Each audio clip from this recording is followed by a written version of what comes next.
Good evening, everyone, and welcome to a special episode of Voices from Israel with an extraordinary guest, Mr. Ehud Olmert, Israel's former Prime Minister. And he's actually here with us at the JNF UK office in London. I'm Dana Zohar from JNF, and I am your host for this evening. Before diving in, I'd like to take a moment to introduce JNF UK's mission and work. JNF UK is the oldest Israel charity in the UK. For over 120 years, we have been dedicated to building and developing the land of Israel and supporting its people. For the past decades, JNF UK has been at the forefront of advancing Israel's peripheral regions, particularly the Negev and Galilee. Our efforts have included strengthening communities and, more recently, supporting those affected by the tragic event of October 7 and subsequent war. When the atrocities of October 7 occurred, JNF UK swiftly assisted the hardest hit communities in the Gaza envelope. Our long-lasting relationships with the southern and northern communities allowed us to direct aid where it was most needed, including providing emergency support, assisting children and Holocaust survivors, and renovating thousands of disused bomb shelters. After providing immediate assistance to those most affected, JNF UK shifted focus to help heal, rebuild, and strengthen Israel, with particular focus on providing essential mental health support to assist victims and their families in their long road to recovery. This evening, we would like to encourage you to donate to SafeHeart through the link provided in the chat box located at the bottom of your screens. SafeHeart is an Israeli nonprofit organization dedicated to preventing post-traumatic stress disorder and facilitating healing for survivors of October 7 Music Festival's massacre. SafeHeart offers fully subsidized long-term psychological care through multidisciplinary approach, employing hundreds of vetted therapists and providing continuous mental health care for thousands of survivors. SafeHeart is fully reliant on charitable donations, so please consider donating this evening to ensure it can continue its life-changing work. Before we begin, I would like to mention that over the past couple of weeks, we have asked you to send in your questions for Mr. Olmert, and we're delighted by the response. We'll be incorporating a few of them into this interview, and if time permits, we'll address additional questions you are welcome to submit via the Q&A chat box. Now, it is my privilege to introduce our guest, Mr. Ehud Olmert. Mr. Olmert served as the 12th Prime Minister of Israel from 2006 to 2009. In 1993, he became mayor of Jerusalem, a role in which he served until 2003, when he returned to national politics as vice prime minister under Ariel Sharon. During his tenure, Mr. Olmert led Israel through the Second Lebanon War and worked towards a peace agreement with the Palestinians. In 2022, Mr. Olmert published a memoir, Searching for Peace, providing a personal journey through Israel's history, peacemaking efforts, and U.S.-Israel relations.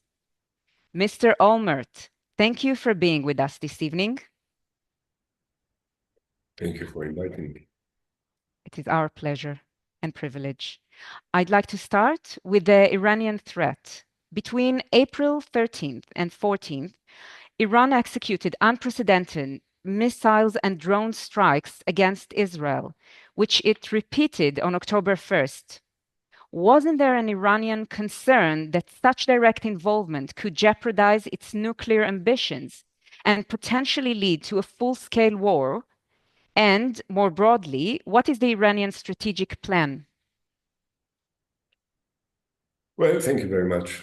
First of all, I'm very happy to be your guest today. JNF indeed is an outstanding organization which has been involved for decades in the building, supporting, and helping the State of Israel different parts and different aspects of our lives. And I'm absolutely in awe of your achievements for all these many years, and particularly what you are doing in the last year, helping the what you call the envelope of Gaza, the so many thousands of Israelis which were affected in such a dramatic manner by the atrocities of Hamas. And they need help, they need involvement, they need care. And you are amongst the foremost Jewish bodies that provide this. And therefore, I'm thankful and I'm very happy to perhaps by taking part in this program, Voices from Israel, support the efforts that you're making. Now, about your question with regard to Iran. I think it would be somewhat presumptuous on my side to say what is the strategic plan of Iran. I'm not a spokesman of Iran, and I'm always a little bit careful when I try to voice what may be the plans and ideas of the other side. I can say only that based on what they say, what the leadership of Iran says, and what the actions that they are taking for many years now. I've been involved with Iran when I was prime minister in many different ways that unfortunately I'm not certain that I can share with you and the so the people, the participants that listen to me now. But Iran has always made it clear that they want to annihilate what they call the Zionist entity. Mm-hmm. And they built up over the years the proxies, almost encircling the state of Israel.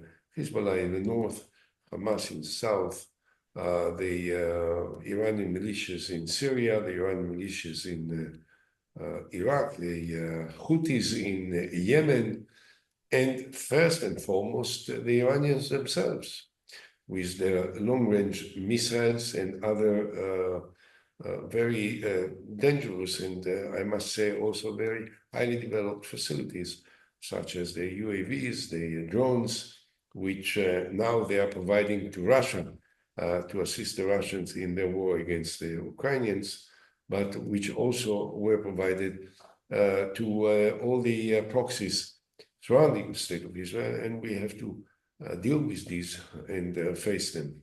Iran attacked Israel, as you said, directly. First time in history of the relations between the two countries, they attacked Israel on the 13th, and the night between the 13th and the 14th of April. And fortunately, I have to say, Israel didn't have to deal with it by itself. We intercepted a majority of the ballistic missiles, the cruise missiles, the drones that were shot and fired at us. But we are assisted in an admirable manner, I have to say, by the United States, by Great Britain, by France, and some Arab countries, which is an indication of a potential change in the direction of our part of the world, and which I think indicates the possible future relations between Israel and the Saudis, for instance, which participated in this effort to defend the state of Israel. I mean, had someone told you a few years ago that the day will come that our countries will take part in an effort to defend the state of Israel from an attack by a Muslim country, as it happened, I think you would look at it with a certain degree of disbelief. And it happened again in the 1st of October when they were shooting at us the ballistic missiles, 200 ballistic missiles. I think it's the biggest, more comprehensive ballistic attack in the history of the world ever, coming from one country against another country. And again, the United States and Great Britain and France and our countries were very helpful in intercepting quite a few of these missiles. Some of them landed in Israel, but fortunately enough for us, none of them caused the death of Any casualties? one Israeli. So Iran is an enemy. At this point, I don't think that they have a nuclear capacity. They are potentially capable of creating, of building an atomic bomb, but I don't think that they did it right now. But they are dangerous enough and harmful enough with the conventional weapons that they have and the missiles that they can shoot across 2,000 and more kilometers, which is not insignificant, particularly when some of these missiles have warheads of approximately 1,000 kilos. Just by comparison, the average rocket of the Hamas is of 30 kilos, 40 kilos. So you can imagine what may be the possible impact if a ballistic missile from Iran will land in the center of Tel Aviv or any other of the cities of Israel. And I think that we have proved also that we have the capacity to defend ourselves together with our friends. Let's not ever forget it, that sometimes we may criticize the Americans, we may criticize the British, we certainly criticize President Macron lately, but even President Macron ordered his army to take part in the defense of the state of Israel. But of course, a lot depends on us. And I think that what we proved last Saturday is that not only that we can defend ourselves, but we can also reach out for the most sensitive places in Iran, and if necessary, to cause a great degree of embarrassment, to put it mildly, and to prove themselves, to prove them that it may not be worthwhile for them to carry on these attacks because the Israeli response can be devastating. Yeah, and it was very impressive. But that actually leads me to a question we've received from Mrs. Mali Nisnik, who asked, when you were Prime Minister of Israel, you led a successful attack on Syria's nuclear reactor. I would add bravely and skillfully. In the current situation, would you advise Israel's government to take a similar approach with Iran? It's been discussed in different ways over the last decade, I think. And at present time, I think that we have to understand that most of the nuclear facilities, by comparison to Iran, to Syria, or to Iraq, which also in 1981 we destroyed the atomic reactor in Iraq. In both places, in Iraq and in Syria, the entire nuclear program, everything was inside one facility, one on-ground, mostly on-ground atomic reactor. So once we destroyed the on-ground atomic reactor, we destroyed their nuclear program, which they always could start again, but it would have taken years and years and years, and it will always be exposed. And based on the experience of what they've been through, they would be hesitant to start it again. The same was in Iraq and the same was in Syria, with one difference, that in Syria, when we attacked the atomic reactor there, they had 300 or more long-range, heavy loaded ballistic missiles.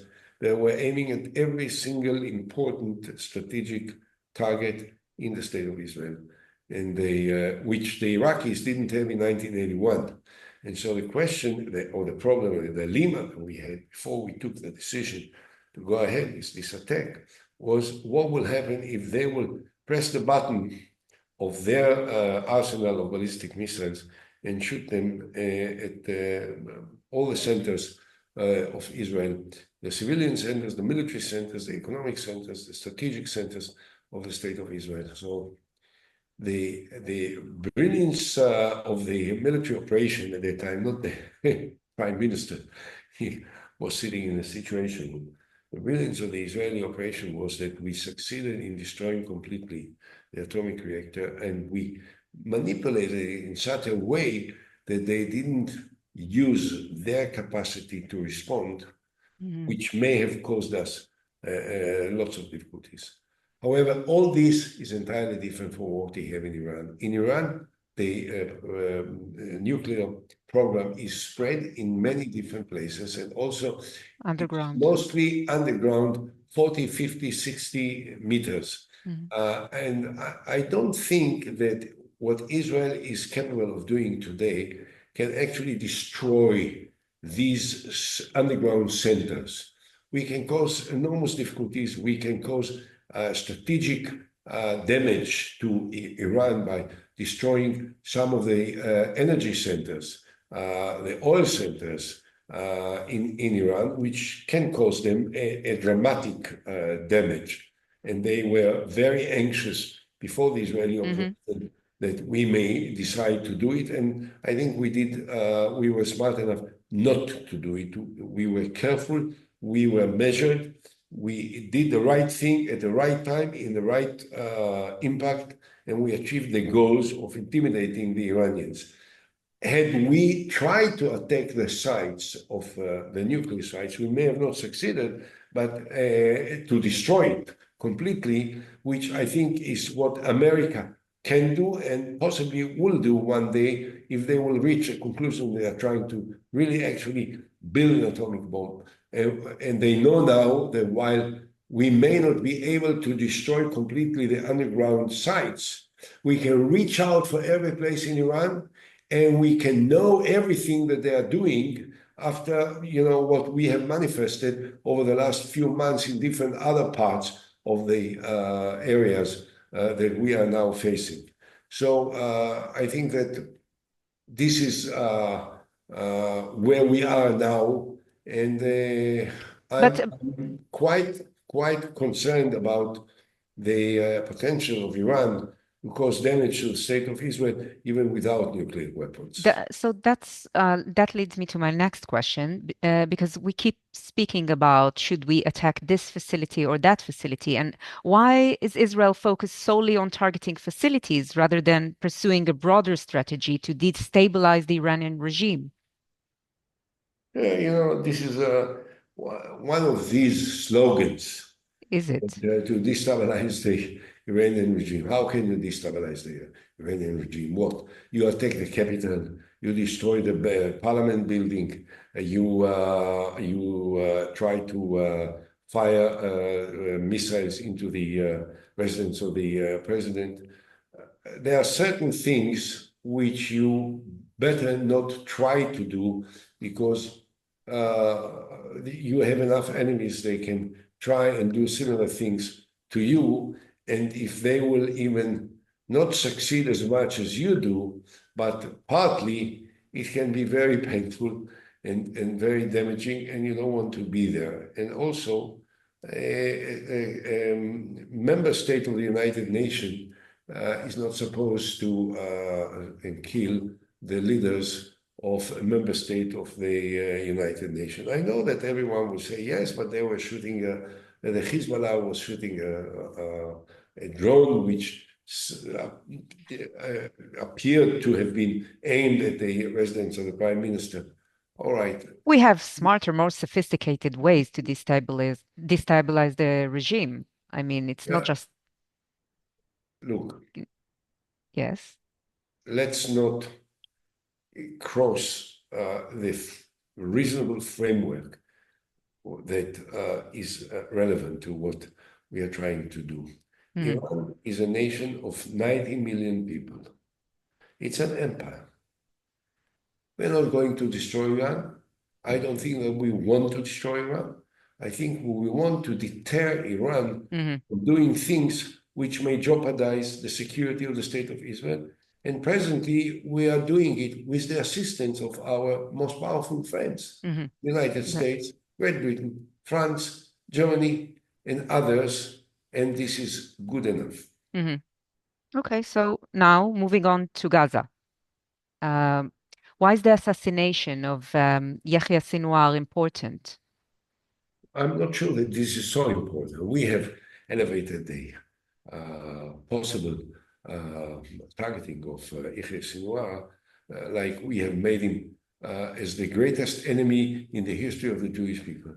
I think it's an exaggeration. I hope, I'm not certain, I hope that Prime Minister regrets the fact that he released him from jail, together with another Well, thousand after all, he was military. the mastermind of October 7. He was the mastermind of October 7, yes. He was the mastermind of October 7. But the history of the Jewish people is filled with other Catastrophes. murderers, and I'm not certain that he is the biggest one. And he was targeted, as it was obvious that he will be targeted at some point, or a matter of time, a matter of intelligence, a matter of coincidence, as it turned out to be. And he was targeted. A problem that that bothers me since then is there now any central command in Gaza that can help us have a deal that will bring back the hostages? And maybe while we marvel at the targeting of Yahya Sinwar, which, we are avenging him personally, although, in the context of their culture and their beliefs, he is a shaheed. He was ready to sacrifice himself. It was a matter of time. He knew from the outset that he will not last too long anyway. And there is not such a dramatic event in the context of their way of life and their beliefs. But maybe we should have made a deal for the return of the hostages before, and then take care of Yahya Sinwar. It may have perhaps been very helpful. In my mind, the most important objective. So I've heard some voices. Has to be clear. The most important objective, the one which will determine the outcome of everything, is whether we will be able to bring back the hostages, and as many as we can alive, which we don't know. We know statistically that there are 101 names still there. How many of them are alive? I'm not certain. The estimations are more than And I'm 50. not certain that in every day that they are not back, that we are not losing more. But how can we bring the hostages back without seriously compromising Israel's security?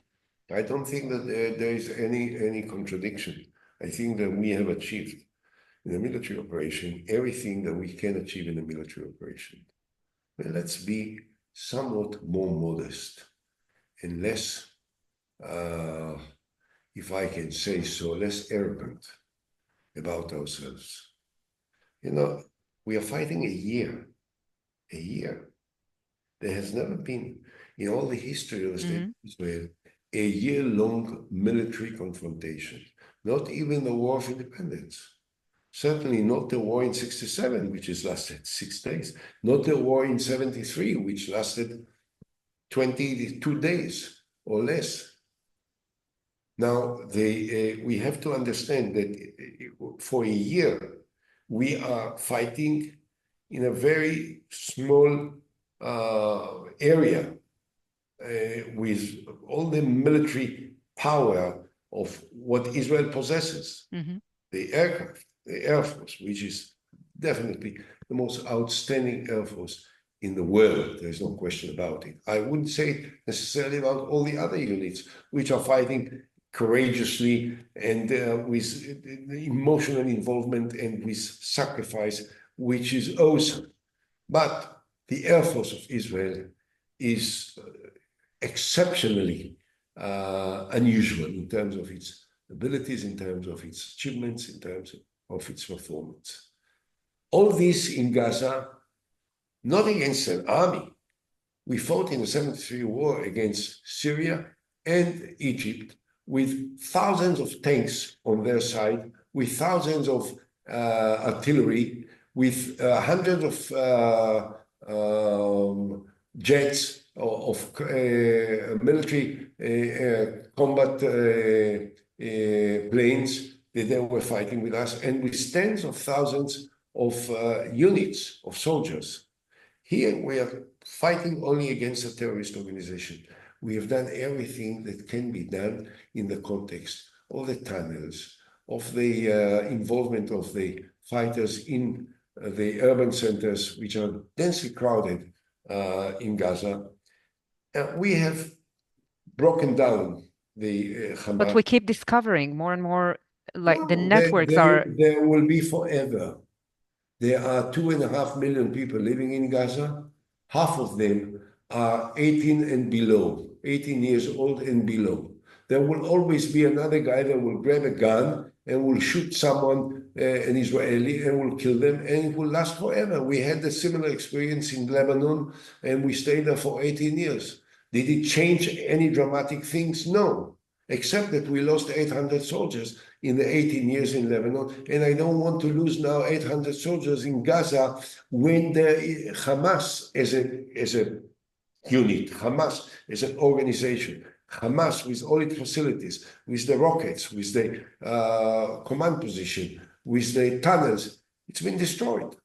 So I think that now the danger of Hamas is of an entirely different nature. If there will be a security force or an international force, something similar to what we did in Lebanon, which was very successful for many years there, I think that is the time to end the war and to make a deal that will bring back the hostages. Without bringing back the hostages, we haven't done anything. All of the achievements, all of the suffering, and all of the destruction in Gaza will not be measured against the loss of the hostages. It must be clear. Completely clear, crystal clear. I want to move up north. How can Israel restore a sense of security for its displaced residents in the north and encourage their return home? It's a good question. First of all, it is a year-long situation. With about Which is 80,000. obviously, I prefer not to spend a limited time that we have talking to the people that are watching us to repeat again what I think about the performance of the Israeli government and the complete failures, both in the south and in the north. It's obvious. And I think it's everyone with a minimal sense understands it. But I don't understand from the first place, why did we evacuate the northern part of Israel and left it actually for the Hezbollah? Because they've been firing rockets. They did the same in 2006, and we didn't pull out anyone from where they lived. And What would you suggest then? I think that we didn't have to pull them out in the first place. Now, of course, we have to bring them back. Problem is that there is not a simple way to do it.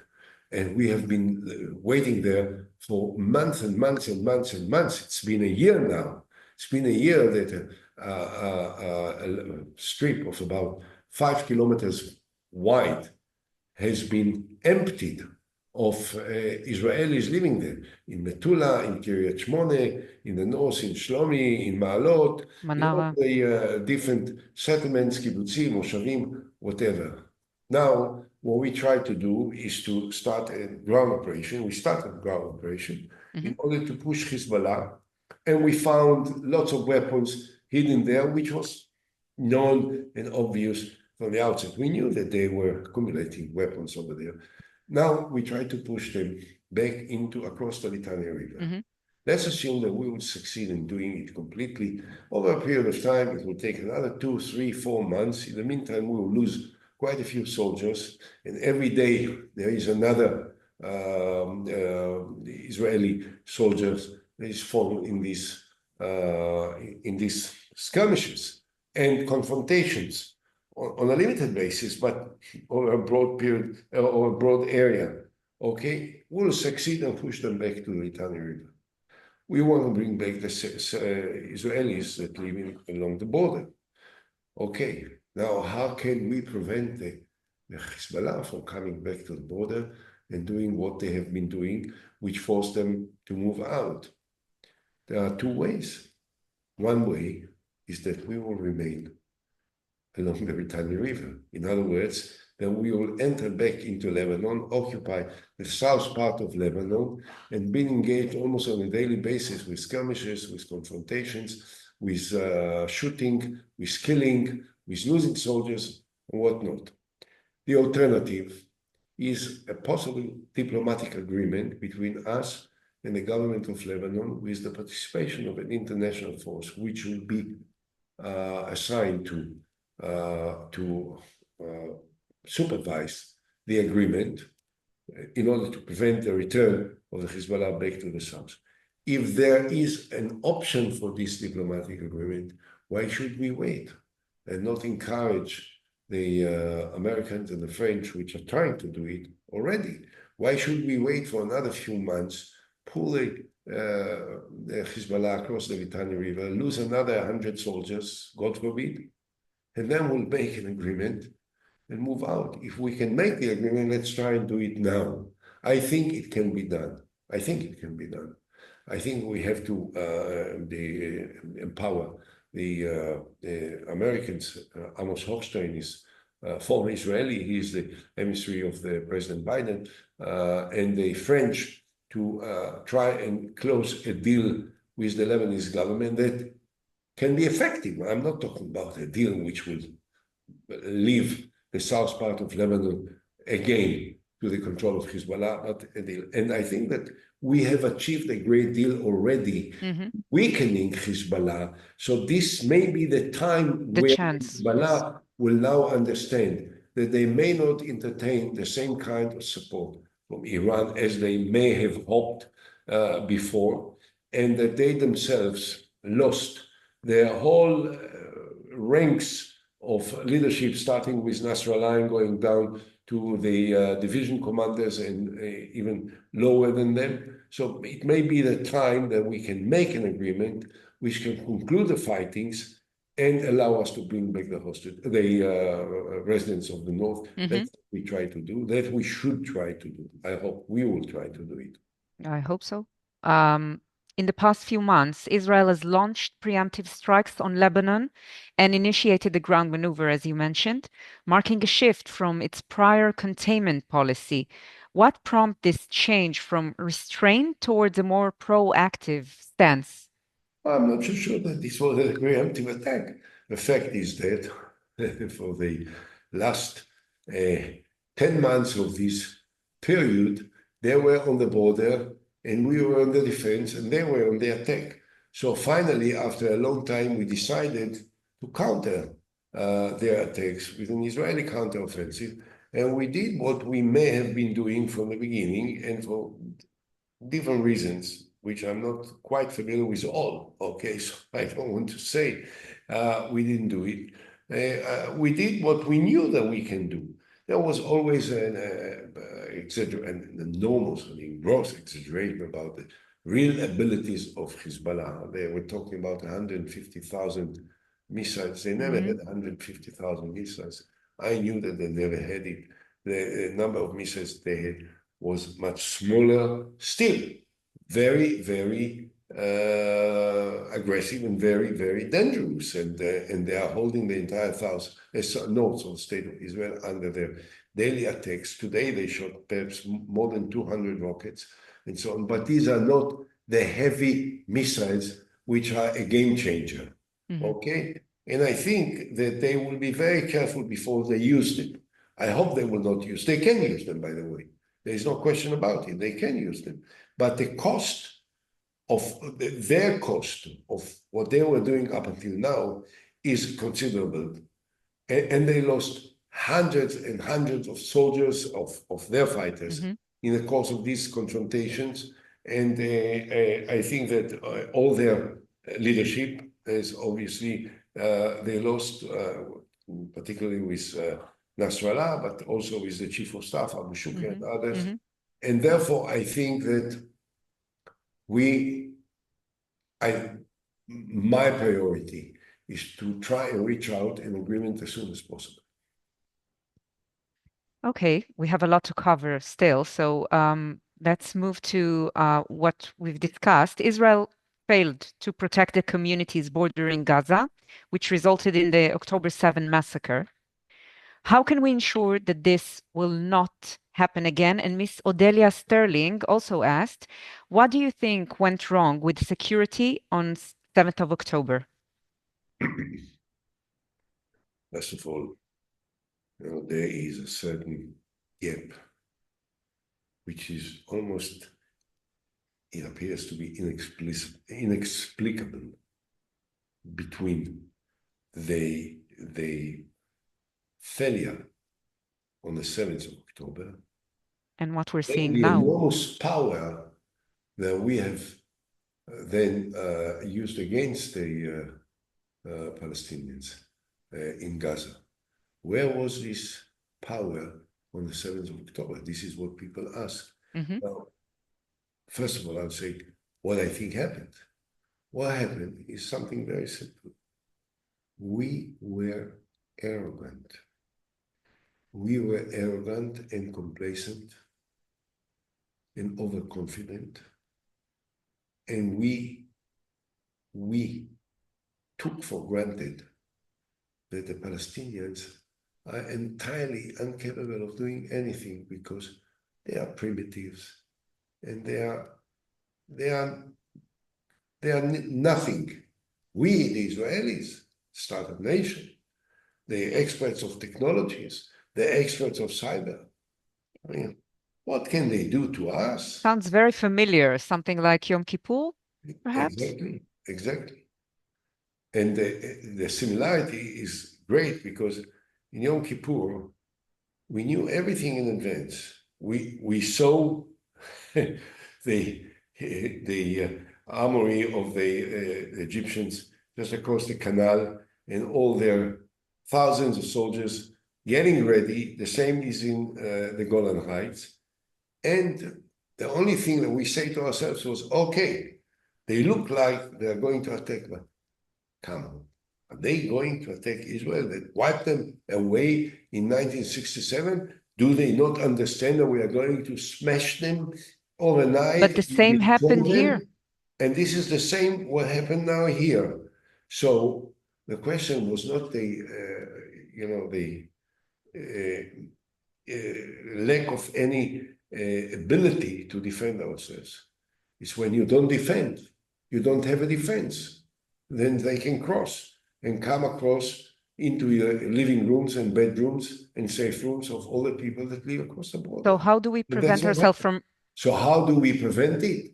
If we change our mindset, there is nothing in the security policy, in the security, the ability of our security that needs to be changed. If the Israeli army will be around the border, no one will be able to cross the border. And the 3,000 Palestinian terrorists will have never crossed the border. The Israeli units have been there instead of being pushed to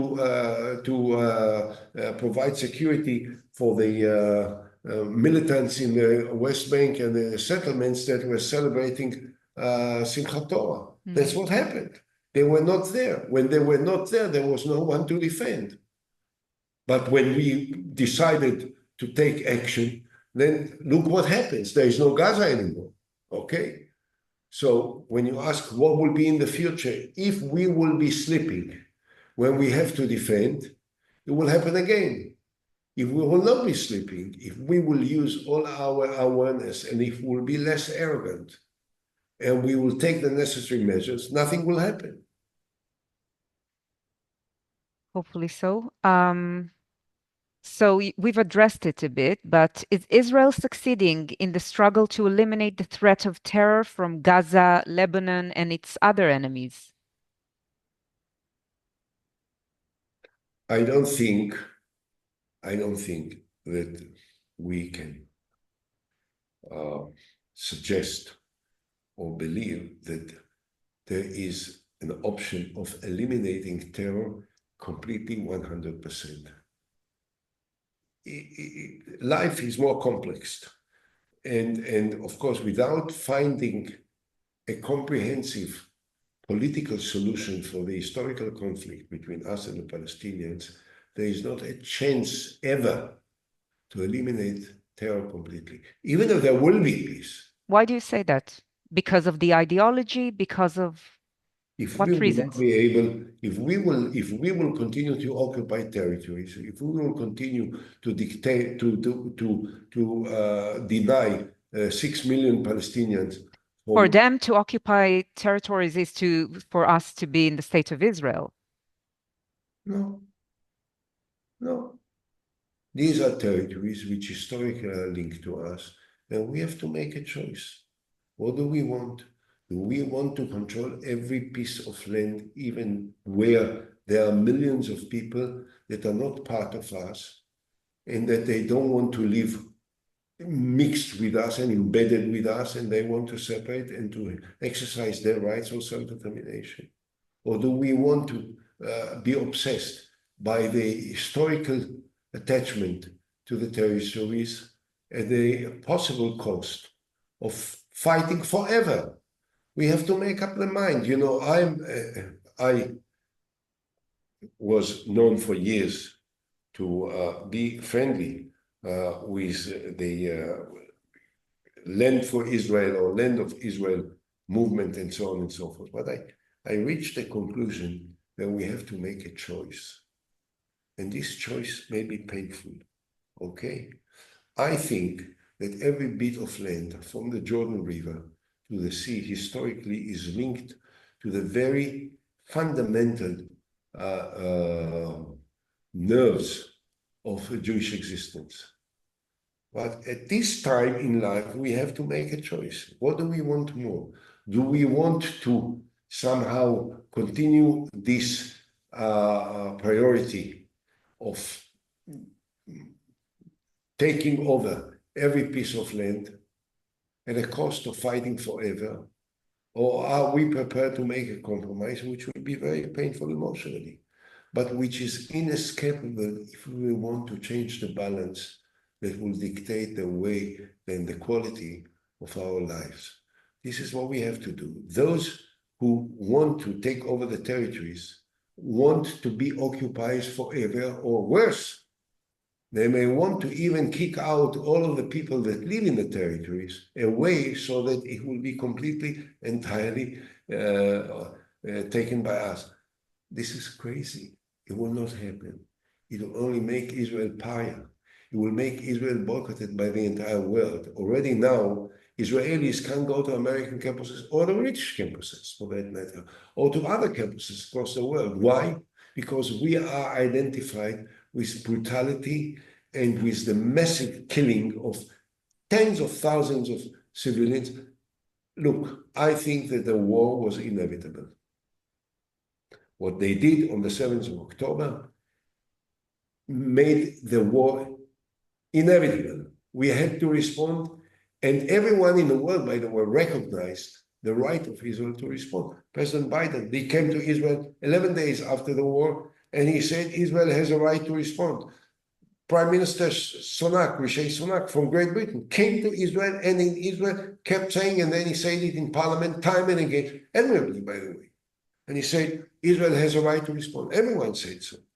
But then, you know, after a while, when the pictures of what happening in Gaza with the F-35s and the F-16s and the F-15s and the Israeli military, enormous military capacity, that suddenly people saw 1.5 million Palestinians with plastic bags walking from one destroyed place to the other destroyed place. Suddenly the attitude changed, and it is now in an entirely different way.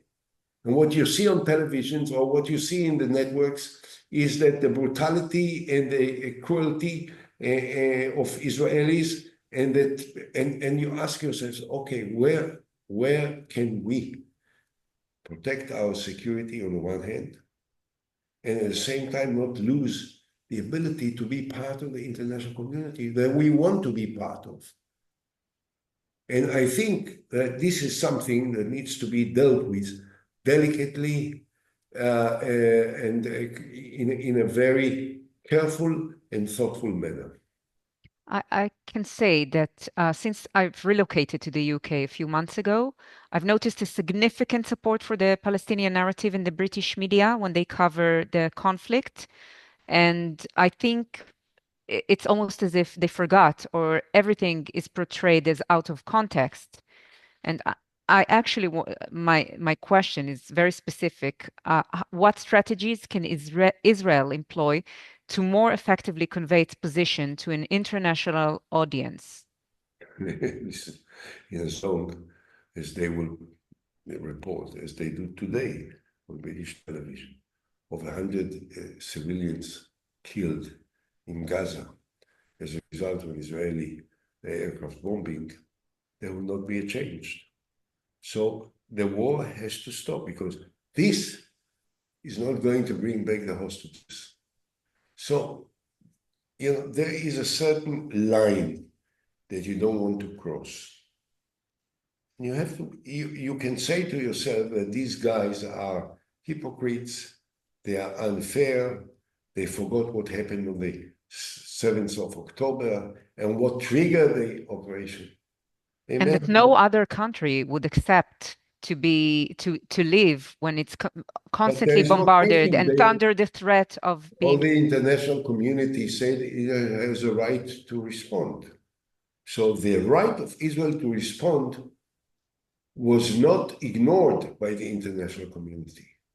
But when 40,000 Palestinians or 25,000 Palestinians or 20,000 Palestinians, most of them are civilians, okay, are But killed. but that's because they immerse themselves in this. Because at the end, 20,000 Palestinians are killed, innocent civilians who were not part of terror, and all the Gaza is destroyed, and people have no houses and no food, and there is a humanitarian crisis, and possibly also all kinds of other consequences. And people say, okay, enough is enough. And we have to ask ourselves, no, do we want to continue forever? Where will it lead Israel to? We have to be a little bit more thoughtful about it. Okay, now for something a bit different. The US elections are only days away. Do you believe that the outcome will significantly impact Israel's position or strategy in the Iron Swords War? No, no. I don't think that. First of all, we all have to recognize that by divine providence, we had Joe Biden president of the United States at this time. I dealt with 6 American presidents, okay? Been a long time in Israeli politics. I started with, not as prime minister, not as a senior guy, but I still had a chance to even sit in the White House with President Reagan, together with Prime Minister Shamir at the time that President Reagan was in the late 80s. Okay, this is like 36 years, and since then I dealt with and Reagan was a friendly president to Israel, and George H.W. Bush, the Bush senior, and then Bill Clinton, and then George W., and then Barack Obama, and then Joe Biden. Okay, and I worked with all of them, and I knew all of them, and all of them were friends of Israel. Okay, no one in the history of the United States and the history of the state of Israel moved 2 American carriers to the Middle East, an atomic submarine to the Middle East, the F-22s, which are the most advanced planes in the world, for one reason: to say to the Israeli enemies, to the Hezbollah and to the Iranians, you guys, be careful. Don't, as President Biden said, don't, okay? Now, he has been outstanding. I'm not certain that we always recognized how committed he was to the state of Israel. And of course, what I have already mentioned, the American participation in defending Israel against the firing of the ballistic missiles and the interceptions of these missiles and so on and so forth. Now, I know Kamala Harris. She's friendly to Israel. I don't know President Trump. I think he's friendly to Israel, but he is friendly up to a point, and she is friendly up to a point. She will not fight with the whole world in order to defend the messianic groups in the Israeli government. Okay? They will not defend Israel in order to maintain the control of the Israeli government by Ben-Gvir and Smotrich. Let's face it, neither Hare nor Trump. So the question is, what do you expect from the American president? They will not be enemies of Israel, whoever is elected. But they will be careful not to be dragged away by an Israeli messianic government to areas where they don't want to be. Mm-hmm. And I followed very carefully President Trump throughout his 4 years as president of the United States of America. He never ever took any measure that may have led America into a military confrontation with anyone, including North Korea. So let's not be carried away too much with expectations. And also Kamala Harris. She is absolutely friendly to Israel. She is certainly, someone that light candles on Friday is not anti-Israeli and anti-Jewish. Let's face it, okay? But what does it mean? That she will surrender to all the meshigas of Ben-Gvir and Smotrich? Forget about it. Mm. Okay, I have a more general question for you. With your extensive experience, how do you envision Israel's future evolving in the next 20 years? And in this context, Mr. Amitai Bloom asked, are you optimistic regarding the possibility for Israel to heal and recover? First of all, I'm optimistic. I think Israel is an enormously powerful country, enormously powerful state, and we are capable of dealing with all the threats which we are facing now. Okay, the one thing, as I said before, the one thing which scares me most is the enemy within. Those groups amongst us which have no limit in their desire to engage in direct confrontations with Palestinians that can jeopardize the stability, the status, and the well-being of the state of Israel. So this is one thing which we'll have to overcome somehow, and we are not yet coming close to it because they are still very dominant in controlling the Israeli government. There will have to be a different government in Israel, a government which will not polarize the Israeli society, which is the one thing which has weakened the state of Israel more than anything else. Israel is made up of the best people in the world. That's what I believe in. The Israeli youth are most outstanding, creative, dynamic people there are. You know how many of them are living? Do you know how many of the Israeli doctors in the hospitals, research people in the academics are leaving the country because they are scared not of the enemies from the outside, but of the polarization and the incitements from the inside. So we will have to change something in our lives within the state of Israel to restore the spirit of solidarity and unity, but there can be no unity with people that are prepared to upset everything in order to achieve some messianic dreams which are completely outside of the reasonable framework of life that we have to have.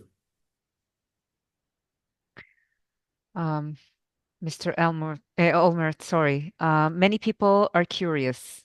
Would you consider returning to political life? Is there anything you miss about your time as the Prime Minister of Israel? I know that some people are curious about, not too many, by the way. It's a good question to always conclude a meeting with me, what you're doing now. But look, what I'm trying to do is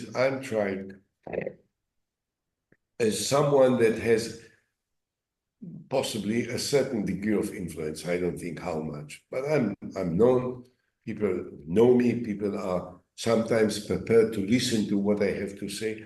So I try to use this option in order to spell it out, to say what I think, to try and influence the public opinion of the state of Israel in the direction which I think is essential for our well-being and security. And that's what I'm doing. Now, what about, I'm so young. Why do I have to worry what will happen in the future? When time will come, we'll know. We have so many questions from the audience, and I'm truly sorry, but I know we have to finish very, very soon. So, will we do just one more question? Right. Great. So Miss Jackie Young asked, your original 2008 peace plan was noble, but after October 7, do you really think that any ceasefire without the return of all hostages, the removal of Hamas, and the complete tunnel network from Gaza could offer Israel any security? If so, please explain how.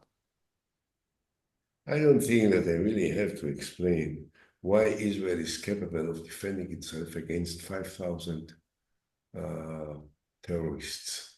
This is ridiculous. Of course, we can save ourselves. Again, as I said before, if we will not be arrogant and if we will not be sleeping at a time when they are attacking us, there is not a problem. Of course, we have to bring back the hostages. This is why I think that we have to stop the war now, because we have already done to Hamas what we achieved or what we set out to do. We killed maybe 15,000 of Hamas fighters. We destroyed maybe 80% of the tunnels underground.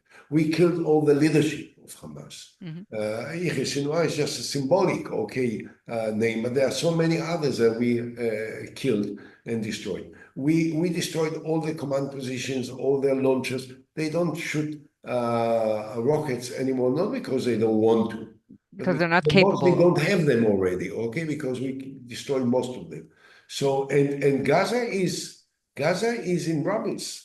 But let's face it, I mean, this is what you see on the pictures everywhere. So I think we have done a lot. Now we have to find a smart way of arranging an international agreement with the participation of the Palestinian Authority, of the moderate Arab countries that will build up a security force and a new administration for Gaza that will govern Gaza instead of Hamas, which is in a non position to take over again. Okay, that's what we have to do, and that will provide the security and the defense for the state of Israel that we need. But of course, first and foremost, we have to bring back the hostages. This is now. I must. I'll take one more minute before we conclude. I was very tough when I had to make a deal for the exchange of Gilad Shalit, one soldier. Why? Because in my mind, the basis for the kind of the treaty that a country has with its soldiers is that they are supposed to fight, and in many occasions they don't come back at all. And sometimes they are being abducted and imprisoned on the other side. And then we have to find the ways to bring them back. This is an entirely different case. And therefore, I was not prepared to release so many thousands of terrorists and killers that the Hamas wanted at the time that I was prime minister, and didn't make a deal. Here, we failed in providing the Israeli people that live in the south part of the state of Israel the basic fundamental protection that is the basis of the relations with the government and its citizens. They were killed and raped and beheaded and burned to death in the living rooms, in the bedrooms, in the safe room, Pajama. because we were not there. And 101 of them are still in the hands of the killers. And we have to bring them back, even if the perception of it will not be a total victory, as the prime minister has proclaimed, because the bringing back of the hostages is a lot more important than the perception that may satisfy the PR needs of the failing prime minister. Thank you so much, Prime Minister Olmert. Thank you for sharing your thoughts. It was absolutely fascinating and thought-provoking, and your perspective and wide experience are invaluable, sorry, as we engage on these critical issues. And thank you to everyone who joined us this evening. Your thoughtful questions and continued support to JNF UK make a real difference. We encourage you to continue your involvement and contributions to help shape a brighter future for Israel. We would like to wish for the safe return of the 101 hostages still kept in Gaza, including JNF UK's cherished employee, Sagig Dekelchen. I'm Dana Zohar, and I wish you a peaceful night. Thank you.